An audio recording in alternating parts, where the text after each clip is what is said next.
Hi there, my name is Joe Rude, and this is my presentation on second language acquisition, programs and models. Hope you enjoy. So let's take a look at the English immersion model. This is the oldest of the models, and it consists of putting students in mainstream classes with native English speakers without any sort of English as a second language support. It's technically illegal, but it still happens in schools in America that are overwhelmed by a recent influx of immigrants. Students, unfortunately, do not absorb English. They have to learn it. Therefore, this model has a high number of dropouts because none of that ESL support is available, so they don't learn. Researchers say that this model is subtractive because students leave this program neither proficient in their native language nor in English. In other words, they lose their first language and they do not gain their second language.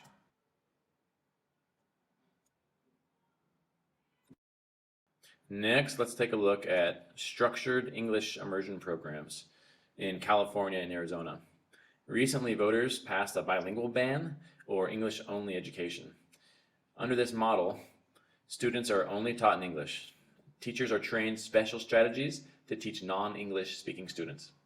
Contrary to the promises of proponents, however, the evidence shows no gain in test scores when compared to previous bilingual programs. Language researchers Collier and Thomas have claimed in California that this program type has resulted in the lowest achievement for ELLs, English language learners, of any program in the United States. In Arizona, the results are grim as well, and many observers are concerned about a wave of high school dropouts looming. And this model is also subtractive. Continuing, let's take a look at the ESL pullout traditional instruction model. Many of us may recognize this model as what we had when we were growing up in our schools. It is the most widely used program in the United States. Students are pulled out from the class and work with a specialist who teaches them English strategies, English vocabulary, English skills. However, in the meantime, students miss out of the instruction that's going on in the normal class. And given that the high Latino population states have low graduation rates, for instance, in California, 62%, Oregon, 60%, Nevada, 58%, and a national graduation rate of 76%, the widely used traditional ESL pullout model needs to be retooled. Taking a look at this graph, it shows that 30% of English language learners are not making progress in 18 states, including those with big Hispanic populations such as California, Florida, New York, and Texas. And smaller states such as Connecticut, Delaware, Rhode Island have some of the best programs. And what this tells us is that this widely used ESL program needs to be rethought of and maybe substituted. Moving on, let's take a look at the ESL pull-in model.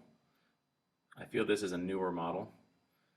This is where an ESL teacher either comes into the classroom and helps with what is being taught in the classroom, and or the student leaves to an ESL room where they continue working on the same content as in class as to not miss out. These specialists help break down the classroom instruction into understandable bits. However, the researchers Thomas and Collier have shown that students with this type of instruction usually drop out or are doing academically worse than their peers. So this retooling of the ESL pull-in model of the old ESL program is not very reassuring. Which brings us to the bilingual education models. These models are seen as additive because students continue learning their primary language without losing it, plus they add English. Some of the programs are called weak, owing to the short amount of time that they spend developing the primary language, and some are strong, owing to the long-term commitment to the primary language. So here is a reference if you need some clarity between additive and subtractive. It's worth a read. So let's take a look at early exit bilingual models. This is the most widely implemented of the bilingual models in the United States. These programs teach students in their first language for the first 3 years until they have attained enough English proficiency to be taught in an English-only classroom. The tests to determine whether a student should leave the Spanish program are conversationally based, and as a result, students may pass the oral-based exam only to find that the written and reading demands in the English classrooms are far beyond their ability. So Thomas and Collier, the researchers, followed students in these programs and discovered that language proficiency of their primary language was stunted because they only received 3 years minimum or maximum, and that the students scored below the 50th percent on reading tests.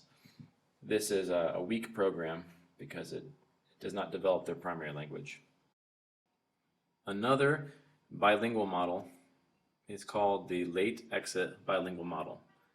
And this sees the student receiving instruction in their first language at least through their 6th grade, hence the name late exit. Students beginning in 3rd or 4th grade begin studying English in reading and writing, as well as their first language. So they do both contents in English and in Spanish, or their first language.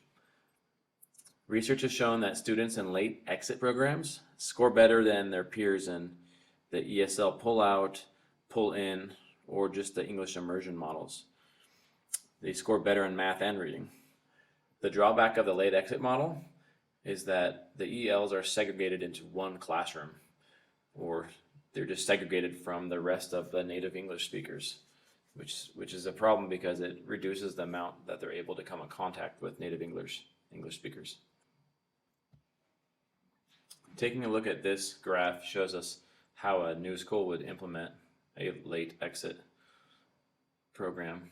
As you can see, by the year 2017 and 18, they have the full 6 years. So moving on, the last of the models is the dual language immersion bilingual enrichment program. This model has expanded greatly in the United States. It has, as of 2005, has 317 programs running. The dual immersion program in the US teaches half of the content in English and half of the content in a second language. For example, Spanish, from kindergarten all the way to 5th grade or higher, up to high school in some programs. Native English students learn a second language, and English language learners, they learn English, and they maintain their primary language. Students get a lot of time to interact with one another's culture, and this forms friendships, and an overwhelming body of research shows that immersion students, both natives and non-natives, score as well as or better than normal native English learners, even if they're in an all-English program. A unique case study that exemplifies how effective dual immersion programs are happened in San Francisco, California. In San Francisco, they have a unified school district, and they pushed back against the Californian bilingual ban by having a lot of parent waivers sign up for their bilingual education program.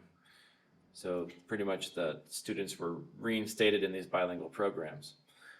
Shortly thereafter, within a couple of years, the school district commissioned the College of Stanford to do a study comparing the bilinguals in the bilingual program versus the rest of the state. And what they found is that the students in the bilingual programs in San Francisco were equally as fluent in English by the 6th grade as were the students who were fully immersed in English. Plus, these students maintained and developed their primary language.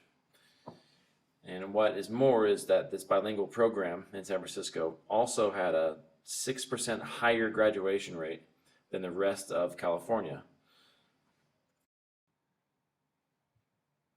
Now that we are familiar with the models and have seen that bilingual education has advantages over traditional models, let's take a quick look at some of the attitudes of parents who have their students involved in the programs. According to Fei Shin of California State University, who investigated 506 parents of students placed in these bilingual programs from different ethnic and socioeconomic backgrounds, there is strong support for the reasoning behind bilingual education and support for all of their students' placement in the program. This support likely comes from a few reasons, one being that minority students are now empowered to succeed in the school and their families are empowered to interact with the school. Other attitudes express the acknowledgement that we live in an interconnected global economy and having an ability to communicate in two languages is an asset. There are some detractors, among them minority families, whose concern that their children are learning less English than they expected, all the while native learners are learning Spanish or another language. In other words, native English speakers are learning a second language better than the English language learners are supposed to be. This seems a little far-fetched to me, being that the education is happening in an English-speaking culture, but it is a legitimate concern by parents. What I take away from this collective research on program models is that wherever I work, it's going to be in a dual immersion program or a bilingual enrichment program, mainly because I believe that developing and maintaining the primary language is extremely important in developing and learning a new language, in this case English. And if I live in a community where there's a high concentration of one minority, I'm going to try to push my administrator to develop a dual immersion program in place of the ESL pull in or pull out traditional methods, because they just aren't as effective.